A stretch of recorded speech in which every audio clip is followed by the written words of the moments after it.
Ako ang inyong Lolo Pael at ito ang aking kwento. Mas Batang Kalaguyo. Madaling araw pa lang ay umalis na ng bahay si Sammy para hindi siya maabutan ng gitgitan sa pagsakay ng bus. Magtatatlong buwan nang ginagawa yon ng edad 42 na lalaki magmula ng madistino siya sa kabilang bayan. 2 oras ang biyahe mula sa kanilang lugar. Electrician at welder si Sammy at dahil sa pagwe-welding ay medyo naapektuhan na ang kanyang paningin. Pareho ng malabo ang kanyang mga mata. Eksaktong pagdating niya sa waiting shed ay siya naman pagdaan ng bus na kaagad ding huminto sa kanyang harapan. Pumasok siya rito habang kinakalkal ang kanyang bag dahil hindi niya nakapa sa bulsa ang pitaka. Nang maalala na naiwan niya nga pala ito sa kwarto ay napatapik siya ng ulo bago bumaling sa konduktor. Paring konduktor, pasensya na, bababa muna ako. Naiwan ko pala yung pitaka ko sa bahay eh. Ngayon ko lang naalala. Nakita pa ni Sammy kung paano sabay na napakamot ng ulo ang tsoper ng bus at konduktor bago huminto ang sasakyan. Kaya naiilang siyang tumangutango sa mga yon habang humihingi ng paumanhin. Pasensya na talaga kayo ha. Pasensya na sa abala. Pagbaba sa bus ay medyo nakahinga na siya ng maluwag. Subalit nang mapansing medyo lumiliwanag na ang paligid dahil papasikat na ang araw, kaya naman tinakbo na niya pabalik ang kanilang bahay kahit pa medyo nananakit-nakit na rin ang kanyang mga tuhod. Ilang minuto ang nakalipas nang unti-unti nang sumikat ang haring araw. Napahinto siya pagdating sa tapat ng kanilang bahay. Kasunod noon ay nagpagpag siya ng damit para malamigan ang katawan dahil sa pawis matapos niyang tumakbo ng matulin. Kita rin sa mukha niya ang tila paghabol ng hininga dahil sa ginawang pagtakbo. Napahawak pa siya sa tuhod pagkalaon bago magsalita na parang kinakausap ang sarili. Ay nako, iba talaga kapag nagkakaedad na. Hindi rin totoo yung salitang life begins at 40. Putya, hingal na ako eh. Ang sakit pa ng tuhod ko at pa ako sa kakatakbo. Nang medyo komportable na ang kanyang pakiramdam, ay maraan siyang naglakad subalit napakunot noorin matapos mapansing nakabukas na ang kanilang gate. Oh, sinara ko naman to kanina bago umalis ng bahay ah. Nagtataka siyang pumasok sa loob ng bakuran at isinaran na nga pansamantala ang gate bago muling naglakad papasok sa loob ng mismong bahay. Mahal, Mara, nasan ka? Naiwan ko pala yung pitaka ko. Dumiretso ang Ginoo sa silid nilang mag-asawa at pagbukas niya ng switch ay hindi niya naabutan doon ang kanyang misis. Oh, saan pumunta yung asawa ko? Hinanap na muna niya ang pitaka at nang makita na ay sa kanya ito inilagay sa bulsang nasa likuran ng pantalon. Pagkadaka ay hinubad niya ang damit na napawisan ng husto at naghanap ng bagong maisusuot. Habang nagbibihis ay napaharap siya sa maliit na orasan na nasa tukador na katabi lang ng kama nila. Pagkita na pasado 6:00 na ng umaga ay napaungot siya sa sarili. Nak ng teteng oh, naabutan na ako ng siksikan nito sa bus. Malilate pa ako nito. Ay nako, nasaan na ba yung asawa ko? Nang matapos na, ay dali-dali siyang lumabas ng kwarto at muling nagsalita pagdating sa sala. Mahal, nasan ka? Saan kaya nagpunta yun? Namalengke kaya? Ang aga naman. Nasabi niya yon sapagkat kabisado niya ang misis niya kapag natapos na siyang asikasuhin sa madaling araw ay bumabalik na to sa pagtulog at gigising na ulit ng mga bandang 8:00 o 9:00 na ng umaga. Lalabas na sana siya ng pinto, kaya lang ay nakarinig siya ng mga yabag mula sa bandang kusina, kasunod ng mahinang paglangit-ngit ng pinto mula roon. May pinto kasi sa kusina na diretso sa storage room ni Sammy. Marahan siyang naglakad at nang nasa pintuan na siya ng kusina ay tumambad nga sa kanyang paningin ang pinakamamahal na asawang si Mara. Nakasuot lang ang kanyang asawa ng spaghetti at wala pa tumbra, kaya naman bumakat talaga ang malulusog nitong dibdib. Naka-high-waist at short pa ito, kaya mas lalo ring nakita ang maumbok nitong puwitan. Kahit 42 na si Mara, ay alagang-alaga pa rin talaga ng babae ang kanyang kutis na napakaputi. Ito rin ang isa sa mga dahilan kaya marami pa ring nahuhumaling sa kanya dahil hindi siya halatang may edad na. Oh, kanina pa kita hinahanap pa. Saan ka galing? Tila nagitla ng husto si Mara matapos makita ang kanyang asawa kaya hindi siya kaagad nakapagsalita. Kita rin sa mukha niya ang pamumutla ng mga sandaling yon kaya tila wala sa sariling dinampot niya ang malaking tasa sa mesa na may laman ng kape. Nang mapatingin si Sammy sa dining table ay napansin pa niya ang isa pang tasa na mayroon ding lamang kape. Oh, may bisita ka? At bago pa nga matapos ng Ginoo ang sinasabi, mula sa pintuan papuntang storage room ay pumasok na ang isang matangkad, gwapo at morenong binatang nagngangalang Eric. Nakamaong na pantalon at nakasuot lang to ng manipis na sando kaya bakat din ang magandang katawan at abs. May hawak na tong toolbox pati jack at pole stand kaya mas lalong na-flex ang mga malulusog nitong muscle sa braso. Pagkakita ng binata sa Ginoo ay kamuntikan niya ng mabitiwan ng mga hawak pero hindi yun ipinahalata. Bagkus ay ngumiti siya kay Sammy kahit parang napipilitan lang. Uy, sakto, Kuya Sammy, buti at bumalik po kayo. Hindi ko na po kasi kayo naabutan kanina. Sabi ni Ate Mara ay umalis kayo na maaga. Hihiramin ko po muna sana itong mga to oh. Pinakuha na ni ate sa storage room mo. Iniangat ni Eric ang mga hawak kaya napatango-tango na lang si Sammy na pagkalaon ay bumaling kay Mara na bigla rin nagsalita. Oo nga mahal. Halos kaalis mo lang kanina pagdating nitong si Eric. Sinubukan kitang ipahabol kaso wala ka na raw eh. Dapat po kagabi pa talaga ako pumunta dito. Sabi nga ni Tio Kidet madaling araw daw po kayo umaalis. Nalasing po kasi ako kagabi kaya hiniga ko na lang po ngayon. Pagkalapag sa sahig ng mga gamit ay nahihiyang napakamot ulo ang binata habang nakatingin kay Sammy. Okay lang po ba, Kuya Sammy? Ay oo naman, ano ka ba? Walang problema. Sa talir niyo ba gagamitin? Tumangulang ang binata bago bitbitin ulit ang mga gamit na hiniram niya. Pagkalaon ay bumaling naman ulit si Sammy sa asawa para sagutin ang tanong nito kanina. Ang tanga ko kanina, mahal. Naiwan ko pa yung pitaka ko sa kwarto kaya bumalik ako. O sige na, at minilate na ako. Kung gusto mo, Eric, sumabay ka na sa akin. Hindi na halos natapos ni Sammy ang binibigkas dahil biglang sumingit ang kanyang asawa. Ubusin mo muna itong kape mo, Eric, bago ka umalis. Sayang yung tinimpla ko. Hindi na, ate. Sige na, busin mo na yan. Masarap magtimpla ng kape ang mahal ko. Yung mga hindi nagkakape nga napapakape kapag siya na ang nagtimpla.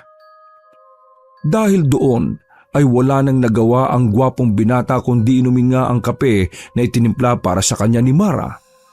O paano Eric, mauna na ako. Makikipagsiksikan na kasi ako nito sa bus Pakikumusta mo na lang ako sa kumpare kong si Kidet. Sabi mo, dumalo naman siya minsan. Opo, sige po. Pagkaupo ng binata sa tapat ng dining table ay lumabas na ng kusina si Sammy na sinundan ni Mara. Pagkatapos halikan ng Ginoo sa labi ang pinakamamahal niya ay lumabas na nga siya ng gate. Mahal, isara mo yung gate paglabas ni Eric. Oo mahal, ingat ka ha. Nag-flying kiss pa nga ang babae bago tuluyang pumasok sa loob ng bahay. Nang umagang yun ay hindi naman na-late si Sammy sa trabaho subalit katulad ng iniiwasan niya, nakipagsiksikan nga ang Ginoo kanina habang pasakay ng bus. Ito pa naman ang isa sa pinaka-inaayawan niya kapag papasok siya sa trabaho. Kapag kasi ganoon ang nangyayari ay parabang bago pa siya magsimula ng trabaho sa umaga ay tila pagod na siya sa pagsakay pa lang sa siksikang bus na para siyang nakikipagbuno sa napakaraming tao. Mabuti na lang ay naging maganda ang umagang yon. Hindi lang para kay Sammy kundi para na rin sa buong kagrupo niya. Nanlibre kasi ng pananghalian ng kanilang supervisor dahil may bago raw itong na-deal na proyekto. Pagsapit ng tanghalian ay kumain ng grupo sa isang mamahaling restaurant na 1 buwan pa lang naitatayo sa bayan. Busog na busog si Sammy pati ang mga kasamahan niya. Sa katunayan ay kahit gusto niya pang kumain dahil sa only food pero pinigilan niya ang sarili. Kapag medyo nagkakaedad na, dapat hinay-hinay na sa pagkain. Kaya kayo rin alagaan niyo ang kalusugan niyo. Huwag bira ng bira. Paalala rin niya sa lahat.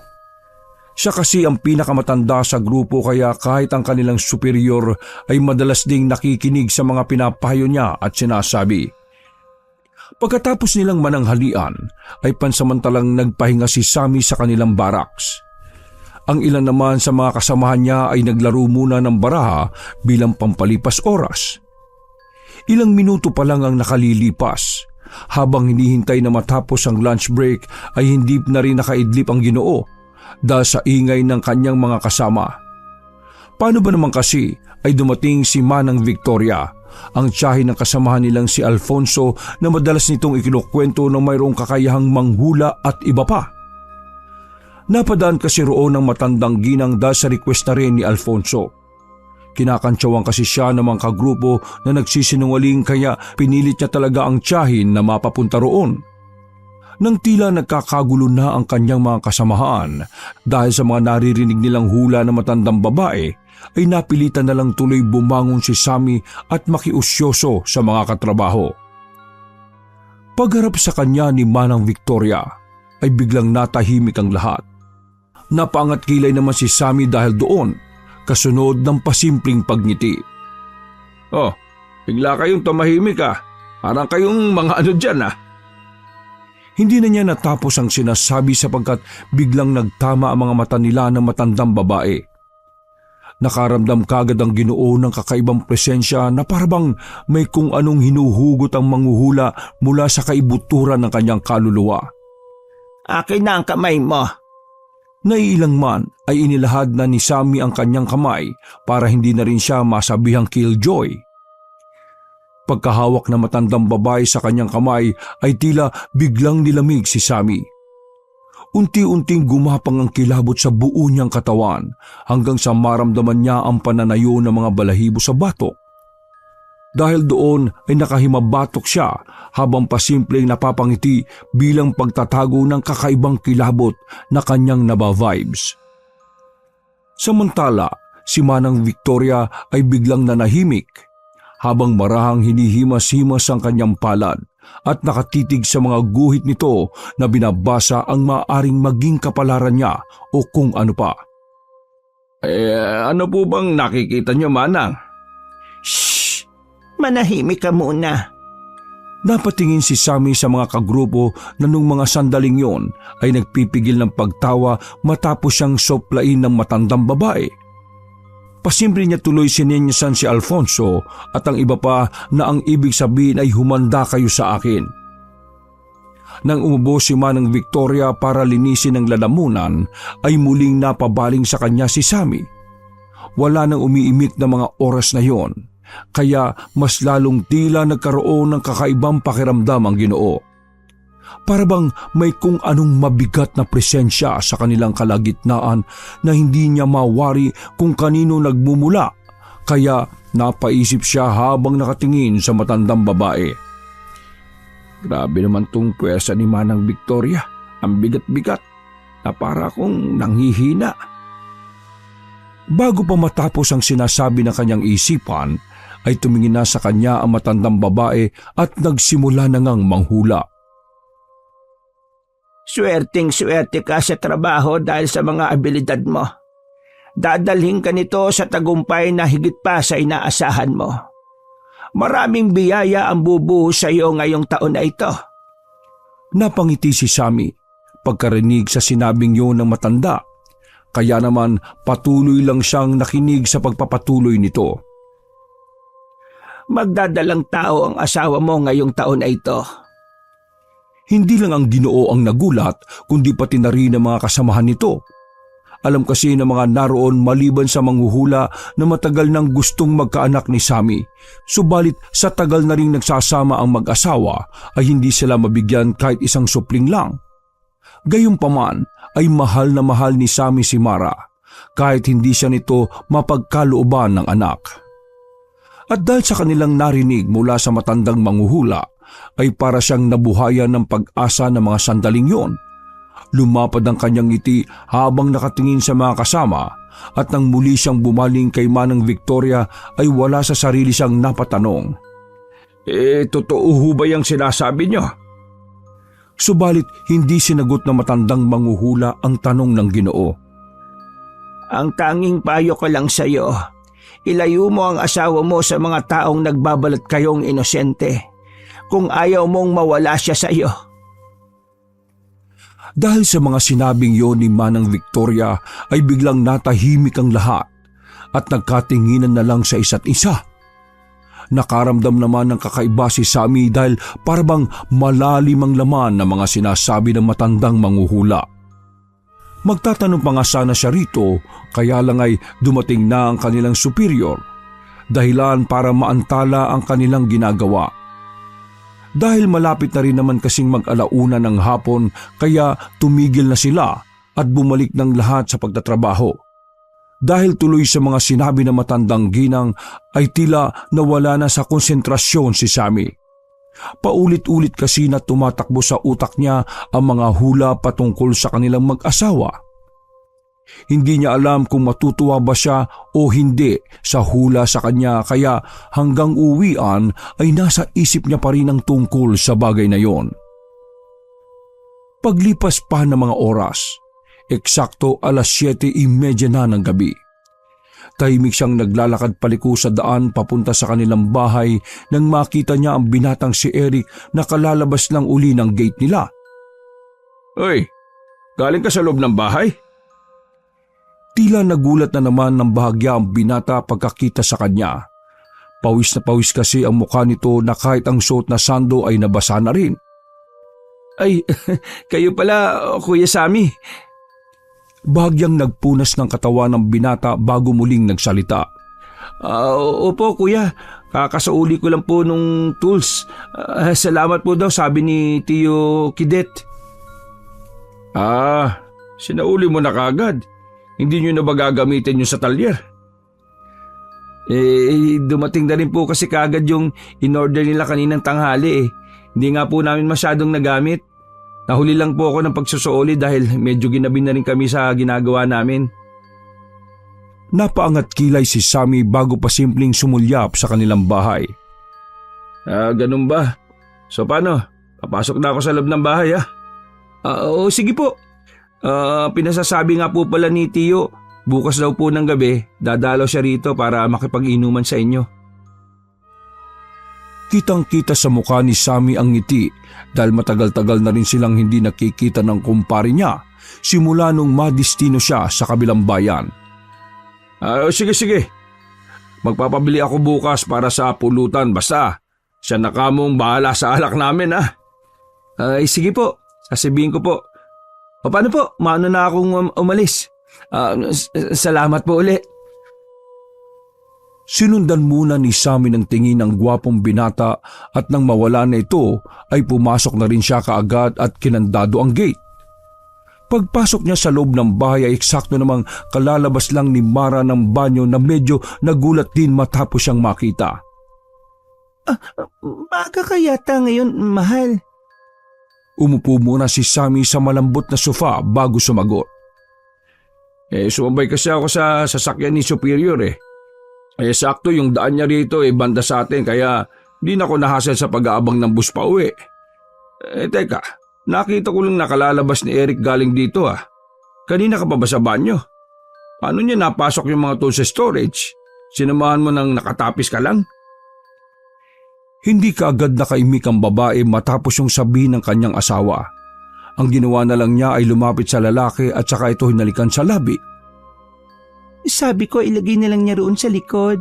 Saka ano naman kung makita niya nakatapis ako, mahal. Para ko ng anak yung taong yun, no? Wala nang mali siya sa mga ganoong bagay. Pasimpleng napaismid si Sammy bago hinabol ng halik ang asawa at pagkalaon ay nagsalita. Kahit na no, nakakaya sa binatang yon. Ilang taon na nga ba si Eric? 22. O kita mo, anak na natin yun, mahal. Napakabait na binata, napaka-inosente, masunurin pa sa tsuhin niya.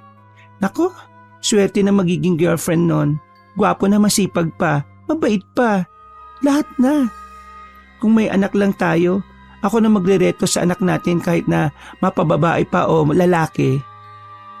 Napangiti si Sammy dahil sa sinabing yon ng kanyang asawa at ilang saglit pa nga ay bigla ring sumagi sa isip niya ang sinabi ng manghuhula na magkakaanak na at mabubuntis nga ngayong taon si Mara.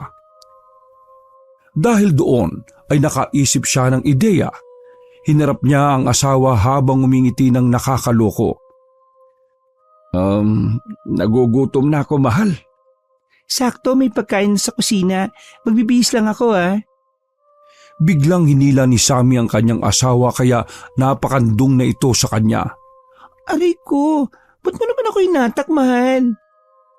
Iba yung gusto kong kainin ngayon eh. Mapagbibigyan mo ba ako? Hindi na niya hinintay na sumagot ang asawa. Hinagkan na niya kaagad ito hanggang sa nauwi na sila sa pagtatalik ng gabing yon. Ilang minuto matapos nilang magsiping sa sala ay nagpahinga muna ang mag-asawa at nang matutulog na sila ay itinuloy ulit nila ang laban. Ganadong-ganado kasi si Sammy dahil sa pag-asang narinig niyang mula sa manghuhula na si Manang Victoria. Nakailang rounds pa sila bago tuluyang makatulog ng mahimbing dahil sa pagod. Pagsapit ng 4:30 na madaling araw ay bumangon si Sammy na masakit ang mga kasukasuan. Inindan niya lang yun saglit at nag-asikaso na para sa pagpasok sa trabaho. Eksakto 5:30 ay lumabas na siya ng bahay papunta sa sakayan, subalit bago pa siya makarating doon ay nakita na niya si Eric na paliko sa iskinitang papunta sa kanilang bahay. Eric, saan ka pupunta? Sa bahay ba? Buti nakita kita. Paalis pa lang ako eh. Mahihirami ka ba ulit? Tulog pa kasi yata ang misis ko eh. Hindi kaagad nakapagsalita ang gwapong binata. Nagpakamot-kamot lang to ng ulo hanggang sa napilitang umiti bago umimik. Hindi po. Pupuntahan ko yung kaibigan ko. Dito lang din po banda sa iskinitan nyo eh. Isasama ko kasi sa talyer para may extra din siyang pera. Natuwa naman si Sammy matapos yung marinig. Doon niya naalala mga sinabi ng kanyang misis kagabi tungkol sa gwapong binata na mabait nga talaga to at masipag. O sige, pagpatuloy mo yan para mabawas-bawasan ang tambay na kabataan. Napakabait mo talagang bata oh. Swerte sa iyong tsuhin mo na. Yumukod-yukod lang ang binata na tila nahihiya sa mga narinig. Salamat po. Paano? Dito na po muna ako, Kuya Sam. Ay sige. Ako rin aalis na rin baka maabutan pa ako ng rush hour. Sabihin mo na lang kay paring Kidet ha. Kita-kita ka mo mamaya. Sumama ka na rin kung gusto mo pati yung kaibigan na sinasabi mo baka kakilala ko yon. Sige po Kuya. Ingat po kayo sa trabaho. Nang araw na yon ay katulad lang din ng mga tipikal na araw. Naging maayos ang pagtatrabaho ni Sammy at walang naging aberya sa lahat hanggang sa pagsapit ng uwian. Nakauwi siya ng bahay mag-aalas 8 na ng gabi at naabutan niya ang asawa na nagluluto ng adobong paa ng manok, bopis, inihaw na bangus at nilagang baka. Humahalimuyak kagad ang mabangong amoy ng pagkain pagpasok ni Sammy sa kusina. Dahil doon ay napalapit siya sa asawa at hinalikan kagad to sa liig. Ang bango ng mga luto mo mahal parang ikaw lang Napaismid naman si Mara habang naghahalo ng nilagang baka. Mabango ka dyan. Amoy pawis na nga ako kakaluto rito eh. Ang dami mong pinaluto eh. Ilan lang naman ang bisita mo? 2 magtiyo. Hayaan mo na. May premyo ka sa akin mamaya, promise. Kaya pagtapos mo dyan, maligo ka ha. Alam mo na. Ay nako, tumigil ka. Ayaw ko makipagtalik sa lasing. Hindi ako magpapakalasing. Problema ba yon? Naudlot na sa pagsasalita si Sammy dahil mayroong kumatok sa main door ng bahay. Pagbukas niya ay tumambad ng kanyang kumparang si Kidet at ang pamangkin nitong si Eric. Pinatuloy niya kaagad ang magtiyo at pinaupo muna sa sofa nila. O pre, magbibihis lang ako sandali ha. Halos kararating-rating ko lang din eh. Unod muna kayo dyan. Tapos mamaya kain muna tayo ng hapunan bago tayo magsimulang uminom. Sige pre, take your time. Ilang saglit pa nang makapagpalit pambahay na si Sammy ay eksakto rin na katatapos lang magluto ni Mara. Inaya na ngang kumain ng magtiyo kalaunan. Mabilis na lumipas ang oras. Nang matapos na ay dali-daling bumalik ang tatlong lalaki sa sala para simula ng inuman. Nang nakalatag na ang lahat ay nagsimula ng magsali ng tagay si Sammy. Nang makarinig sila ng kalansing sa kusina ay sinenyasan ni Kidet ang kanyang pamangkin na tulungan si Mara sa pagdadala ng pulutan.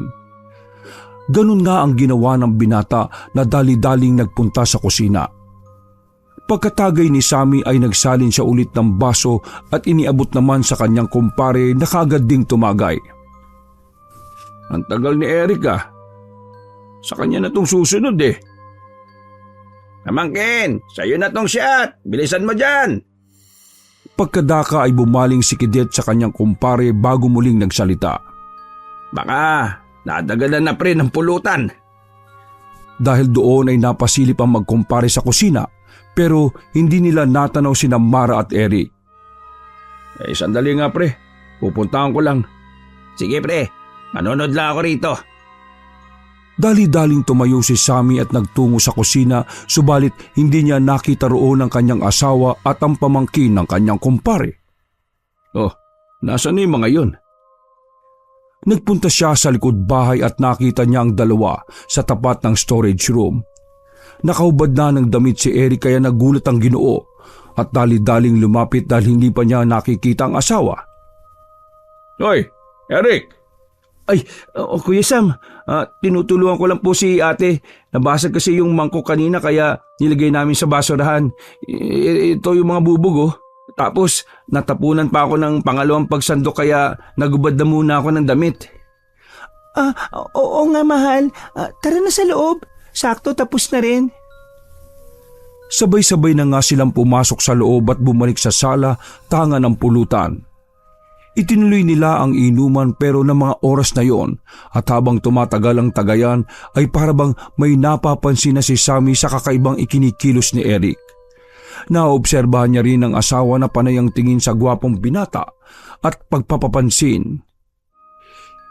Pero hindi niya to pinagtuunan pa masyado dahil meron silang pinag-uusapan ni Kidet na mga oras na yon na may kinalaman sa negosyo.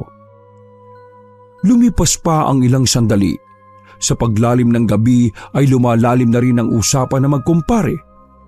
Tahimik na lang noon si Eric dahil marami-rami na rin siyang nainom na alak.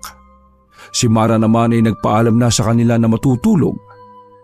Nang maubos na nila ang ika-4 na bote ng rum, ay tuluyang sumuko na ang magkumpare. Laglag tukang nakatulog si Kidet sa sofa at kahit anong gising ng binata ay walang talab. Humihilik na ang kanyang tiyuhin. Eric, dito na muna kayo matulog ng tiyo mo. Malalim na rin ang gabi. Delikado na kung uuwi pa kayo. Eksaktong may panlatag na akong dala. Eto kunin mo. Diyan ka na sa tabi ng tito mo matulog sa sahig. Napansin ni Sammy na kakaiba ang ngiti at tingin ng kanyang asawa sa gwapong binata. Kaya naman pasimple na niya itong hinatak. Sige na, at matutulog na kami. Pagdating sa kwarto ay hindi pinahalata ni Sammy na tila ba nagsiselo siya dahil sa asal ng kanyang asawa. Padabog siyang humiga sa kama at natulog na nakatalikod kay Mara. Sabi mo hindi ka magpapakalasing. So paano yan? Wala kang premyo ngayon. Bahala ka. Good night. Pagkapikit ay nakatulog na kaagad ang Ginoo dahil sa kalasingan. Subalit mga bandang 4:00 na madaling araw ay naalimpungatan siya dahil sa pagsakit ng pantog. Pagbangon sa kama ay napansin niyang wala roon si Mara, pero dahil sa ihi na siya ay hindi niya to napagtuunan masyado ng pansin. Nang nasa banyo na habang umiihi ay nakarinig siya ng mahihinang halinghingan mula sa bandang storage room. Nakapwesto kasi ang banyo sa dakong yon at nakabukas ang bahagya ang casement window kaya naririnig ang ingay sa labas. Nang matapos umihi ay wala sa sarili siyang tumungtong sa inodoro para makita kung sino ang gumagawa ng mga mahihinang halinghingan. Pagkadungaw niya ay eksakto naman na nadulas siya. Naaluluran ng Ginoo kaya na out of balance siya hanggang sa tumama ang noo sa doorknob ng banyo. Hindi na niya alam ang mga sumunod na nangyari. Nagising na lang si Sammy na nasa kwarto na. Medyo sikat na rin ang araw noon. Napahawak siya sa noong nauntog at naging dahilan kung bakit nawalan siya ng malay at wala ring maalala. Bayon, sakit sa ulo. Aday, sakit ng ulo ko Napahawak din siya sa tuhod at nang tingnan niya yon ay namamaga dahil sa nangyari kagabi. Ano ba nangyari? Nagka-slight amnesia yata ako dahil sa langyang alak na yun Hindi na niya natapos ang binibigkas sapagkat mula sa labas ng silid ay naririnig niya si Kidet na sumisigaw at panayamura sa kanyang pamangkin. Dahil doon ay iika-ika siyang naglakad palabas ng silid at naabutan nga niya si Kidet na binubungangaan si Eric na nakayukod lang habang nakaupo sa sofa. Si Mara naman ng mga sandaling yon ay tahimik lang din habang nakikinig sa magtsuhin. Oh, pare. Ang aga-aga, anong meron? Bakit mo pinagagalitan ng pamangkin mo? Natigilan silang lahat at napatingin kay Sammy. Halata sa ekspresyon ng mga mukha nila ang gulat at pagkaaligaga. Lalo na si Mara na kaagad lumapit sa asawa. Wala yun, mahal. Tara, magkape ka na muna sa kusina. Usapang magtsuhin. Huwag na natin pakialaman. Hindi na halos natapos ni Mara ang binibigkas sapagkat biglang sinapok ni Kidet ang kanyang pamangkin at pagkadaka ay saka ito hinata kaya napilitang tumayo. Pare, alis na kami. Pasensya na. Sorry talaga.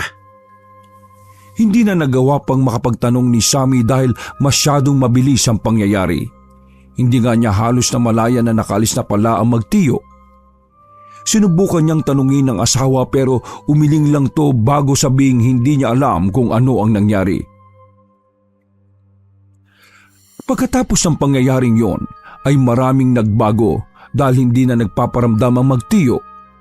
Napansin din ni Sammy ang malaking pagbabago sa kanyang asawa at mas lalong nabuo sa isip ng Ginoo na mayroong hindi tama dahil ng isang hapon nang nagkita sila ni Kidet ay ramdam niya ang pag-iwas nito. Ganon din ang nangyari ng isang gabi na muli niyang makasalubong si Eric sa iskinita habang pauwi. Sinubukan niyang kausapin ang binata kaya lang ay umiwas lang to sa kanya. 2 linggo ang nakalipas. Limot na nga ni Sammy ang tungkol sa pag-iwas ng kanyang kumpare pati ng pamangkin nito. Pauwi na siya noon nang madaanan ang kalye ng mga kakilalang tsismosa. Narinig niyang pinag-uusapan ng kanyang asawa kaya saglit siyang tumigil para kumprontahin ang mga tsismosa. Ay, pinag-uusapan niyo ba asawa ko? Ayusin niyo lang kung ano-anong tsismis ang pinagkakalat niyo Hindi na niya naituloy ang sinasabi dahil nagpulasan na ang mga tsismosa. Dahil doon ay galit na galit siyang umuwi ng bahay at kinumpronta ang asawa. Mara! Nasaan ka? Pagdating ni Mara galing sa kusina ay nakita niyang namumula ang kanyang asawa sa galit. Bakit, mahal? Anong problema? Totoo ba yung narinig ko sa labas? Yung mga sinasabi ng tsismosa? Ilang araw ko na rin naririnig yung mga usapan na yun Aminin mo nga sa akin, sino ba yung lalaki mong tinutukoy nila? Totoo ba na kapag wala ako dito may pinapupunta kang lalaki? Hindi nakaimik ang babae. Napatangal lang to sa mga sinabi ng kanyang asawa. Oh, bakit hindi ka makasagot ngayon? Totoo ba? Kung sino man na nakakalat niyan, siguradong naiinggit lang. Huwag mo silang paniwalaan, mahal. Paglapit ng babae ay tinabig siya ng Ginoo, saka padabog na naglakad papunta sa kwarto at doon nagsisisigaw. Demonyong yan!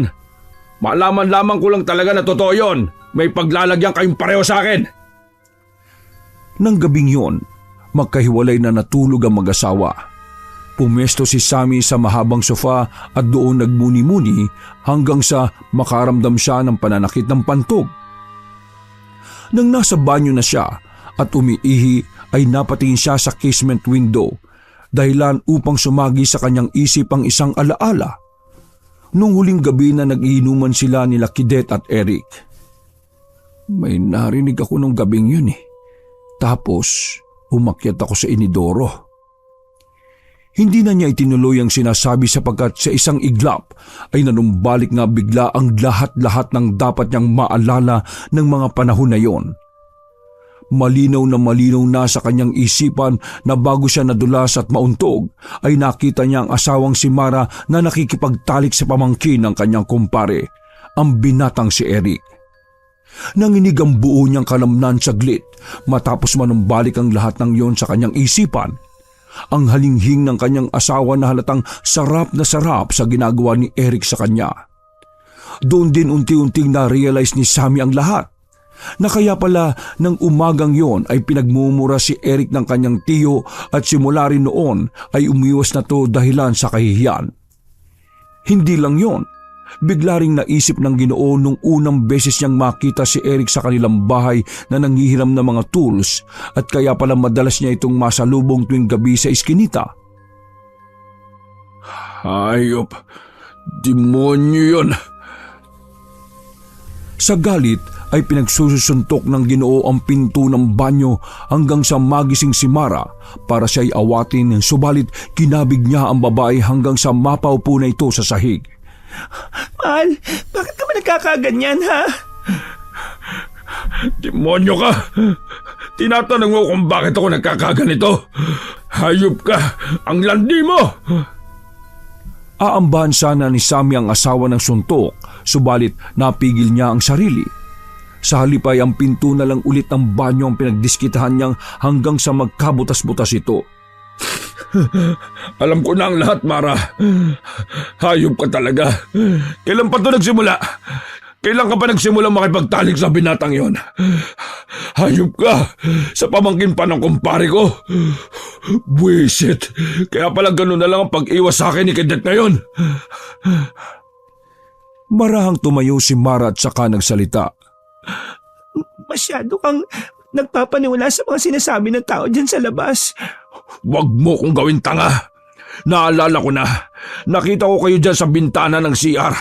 Gumagawa kayo ng milagro nung nagiinuman kami. Kaya pala galit na galit si Kidet sa pamangkin niya. Hayop ka! Haliparot! Ano? Itatanggi mo pa? Hindi na nakaimik ang babae matapos yung sabihin ni Sammy. Napaupo na lang siya sa dining seat habang unti-unting pumapatak ang mga luha. Dahil tuloy doon, kaya napayak na naman ang Ginoo. Di inamin mo rin. Hayop ka. Hayop ka, Mara. Ano bang ginawa ko sa'yo? Bakit ganitong sinukli mo sa akin? Buong buhay ko, minahal kita. Ang sakit-sakit, Mara. Ang sakit-sakit. Muling pinagsasasapak ng Ginoo ang pinto ng banyo hanggang sa tuluyan na itong mabutas. Dahil naman doon ay mas lalong napahagulgol ng iyak si Mara na hindi na rin alam ang gagawin. Sorry, hindi ko sinasadya, mahal. Sammy! Huwag mo ko maktawag-tawag na mahal. Demonyo ka. Sabi mo sa akin kailan pa ito nagsimula. Kailan ka pa nakipagmilagruhan sa binatang yon? Sagot! 5 buwan na ngayon. Hindi na natapos pa ng babayang sinasabi dahil nagwala na ng tuluyan ng kanyang asawa. Hindi naman magawang umawat ni Mara dahil sa takot, kaya nagkulong na lang siya sa kwarto at doon umiyak ng umiyak. Kalaunan ay lumabas ng bahay si Sammy at nagbiyahe papunta sa bahay ng kanyang katrabahong si Alfonso. Doon niya na lang na-realize ang mga hula sa kanya noon ni Manang Victoria. Ang tanging payo ko lamang sa iyo, Ilayo mo ang asawa mo sa mga taong nagbabalat kayong inosente kung ayaw mong mawala siya sa iyo. Pagdating sa bahay ni na Alfonso ay doon nga ibinuhos ng Ginoo ang lahat ng sama ng loob na kanyang nararamdaman hanggang sa humiling siya ng isang bagay na pinagbigyan naman ng kanyang katrabaho. Kinabukasan, sikat na ang araw nang umuwi si Sammy sa kanilang bahay. Dahil weekend at walang pasok kaya natulog lang siya maghapon. Paggising ay kinausap niya ng masinsinan ng asawa tungkol sa nagawa nitong pagkakasala. Hindi ko alam kung tama itong gagawin ko pero patatawarin kita. Basta ipangako mong ititigil mo na ang ugnayan niyo ni Eric. Ikaw na nagsabi noon na parang anak mo na siya. Sana man lang binigyan mo ng kahihiyan ng sarili mo, Mara. Hindi umimik ang babae. Tumango lang ito at pagkatapos noon ay tinalikuran na siya ni Sammy. Pero naghabol pa ng salita ang Ginoo bago maglakad palayo. Sa sala muna ako matutulog ngayon. Pagsapit ng hating gabi ay naantala ang mahimbing na pagtulog ni Sammy sapagkat narinig niya mula sa kwarto na tila humihiyaw ang kanyang asawa. Napangisin na lang siya pagkarinig doon subalit para makasiguro ay bumangon na rin siya at sinilip ang babae. Doon nga ay tumambad sa kanyang paningin ang namumutlang babae na tila ba namimilipit din sa sakit ng katawan.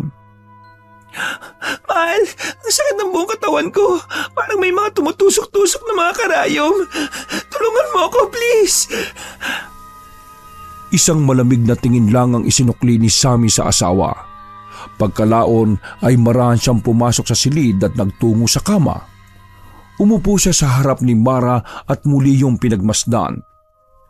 Mas lalo namang namilipit sa sakit ang babae na parabang binubugbog ang katawan niya. Pagkalaon ay napasigaw siya at napaiktad sa sakit na parabang tinutusok ng libu-libong karayom ang kanyang katawan. Mahal, ang sakit. Aray, sobrang sakit. Wala pa rin kibo si Sammy na mga oras na yon. Parang bato niya lang na minamasdan ng asawang tila hirap na hirap sa mga nangyayari. Ilang saglit pa ay lumapit sa kanya si Mara at yumakap ng maigpit habang umiiyak at nagmamakaawa. Hinayaan niya lang to, pero hindi rin siya nagre-responde sa kung anong pakiusap ng babae. Mahal, hindi ko na talaga kaya. Aray, hindi na normal tong sakit na nararamdaman. Aray, nararamdaman ko. Please, dali mo ako sa ospital. Aray. Napaiktad ang babae kaya naman napatanggal siya sa pagkakayakap kay Sammy na binabato lang siya ng malamig na tingin na mga oras na yon. Para bang nawalan na ang emosyon ng lalaki matapos siyang lokohin ng pinakamamahal niyang asawa. Ilang saglit pa nga ay mas lalong tumindi ang kirot na nararamdaman ni Mara sa buong kasukasuan. Kung kanina ay parang tinutusok lang ng karayom ang kaloob-looban niya, ngayon naman ay parang pinipitpit na. Pakiramdam ng babae na mga sandaling yon ay parang may kung anong mabigat na hindi nakikita ang nakadagan sa kanya. Mahal! Kasunod ng sigaw na yon ng babae ay ang unti-unting paglitaw ng mga pasa sa iba't ibang parte ng katawan ni Mara. Pagkakita niya mismo sa mga pasa na yon ay doon na siya mas naalarma. Napagtanto na rin ng babae na sadyang hindi na rin normal ang nangyayari sa kanya. Kaya napaharap siya sa asawa na punong-puno ng takot. Ang sabi mo, mahal, pinapatawad mo na ako. Tumayo si Sammy at saka muling binato ng malamig na tingin ang asawang nagkasala sa kanya. Pagkalaon ay saka siya malumanay na nagsalita, pero halata pa rin ang galit sa puso. Oo, mahal kong asawa. Mahal na mahal kong Mara. Inapatawad kita. Napahagulgol naman ng babae na may halong takot habang marahang lumalapit sa asawa. Pagbaba niya ng kama ay bigla siyang napadaus-us dahil sa sakit na nararamdaman. Dahil doon ay tumama ang nguso niya sa sahig at dumugo. Mahal, Sammy, parang awa mo na. Pangako, titigil na ako. Hindi na ako uulit. Aray! Pawiin mo na itong ginagawa mo. Sabi mo mahal mo ko. Bakit mo ako pinakula? Parang bulating binudburan ng asin si Mara habang kumakawag-kawag sa sahig. Halos panawa na siya ng ulirat sa sakit na nararamdaman ng mga oras na yon. Tago sa kaibuturan ng kanyang pagkatao ang hapdi at kirot. Ilang saglit pa ay biglang bumulwak ang maraming dugo sa bibig ng babae na mas lalo nitong ikinatakot. Mas masakit pa dyan ang naramdaman ko nung niloko mo ko, Mara. Wala akong ginawang masama sa'yo. Naging tapat ako. Nagsikap ako para mapunan ang pangangailangan mo. Pero ano tong ginawa mo? Para mo na akong pinatay, Mara. Eksaktong pagkasabi noon ng babae ay mas lalo siyang namilipit sa sakit. Pakiramdam niya ng mga sandaling yun ay parang pinipilipit ang buo niyang katawan ng kung anong puwersa na hindi niya makita. Dumugo na ang mata, ilong at tenga ni Mara sa sobrang sakit na nararamdaman. Para bang binabali-bali ang kanyang buto kaya napahayaw talaga siya ng malakas bago muling sumuka ng dugo. Hindi ko matanggap ang panlolokong ginawa mo. Gusto kitang patawarin pero sa tuwing naalala ko kung paano ka nasarapan sa mga pinaggagawa mo, nagagalit ako ng husto, Mara. Mas mabuti na to kaysa paulit-ulit niyo kong lokohin. Ngayon, magsama kayo sa impyerno! Natigilan ng lalaki sa pagsasalita sapagkat pilit na inaabot ni Mara ang kanyang hita at saka nahihirapang nagsalita. Sorry kung nagkamali ako, Sammy. Alam mong mahal kita. Please naman, huwag huwag mong gawin to sa akin. Para na lang sa baby ko. Nanlaki ang mga mata ni Sammy sa kanyang narinig. Anong sabi mo? Buntis ako. Bago pa matapos ng babae ang kanyang sinasabi ay nawalan na siya ng ulirat. Hindi naman alam ni Sammy ang gagawin matapos ng kanyang mga nalaman. Ilang segundo rin siyang napatanga sa harap ng asawa hanggang sa manumbalik na ang kanyang wisyo. Dali-dali niyang ang binuhat si Mara at kaagad dinala kay Manang Victoria upang bawiin ang kulam na iginawad niya. Mahaba rin ang naging proseso subalit sa huli ay nakaligtas din ang kanyang asawa. Ilang araw nang tuluyang gumaling si Mara mula sa kulam ay ipinasuri nga siya at napag-alaman nga ni Sammy na nagsasabi nga ang babae ng totoo. Buntis nga ito. Doon naalala ng Ginoo ang hula sa kanya ni Manang Victoria. Magdadalang tao ang asawa mo ngayong taon na ito. Nagdalang tao nga si Mara, subalit alam ni Sammy na hindi siya ang ama ng dinadala ng kanyang asawa kundi ang kalaguyo nitong si Eric.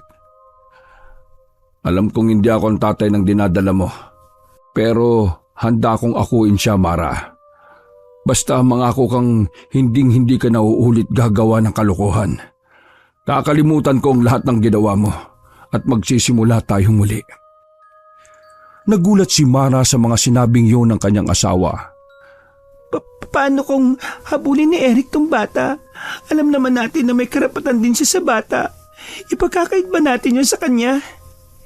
Hindi na niya hahabulin ng bata. Aalis na rin tayo rito at lilipat na sa kabilang bayan sa susunod na linggo. Wala nang nagawa si Mara kundi sundin ang mga kondisyon na binigay ng kanyang asawa. Napag-alaman na lang din ng babae bago sila umalis sa lugar na yon na namatay na pala si Eric at ang kumalat na balita ng pagkamatay nito ay hindi na raw nagising. Nang makalipat na sila sa kabilang bayan ay doon na nga inamin ni Sunny sa kanyang asawa ang totoong dahilan ng pagkamatay ni Eric. Pinakulam ko ang binatang yon, kaya siya namatay. Kaya kapag niloko mo pa ako ulit, hindi ako magdadalawang isip na gawin din yon sa'yo. Sa inyo ng anak mo ang ginawa ko sa mas bata mong kalaguyo. Dahil sa takot ay nagpakatino na si Mara at kahit papaano ay nanumbalik ang masaya nilang pagsasama kasama ang anak nilang pinangalanan nilang Eric. Wakas!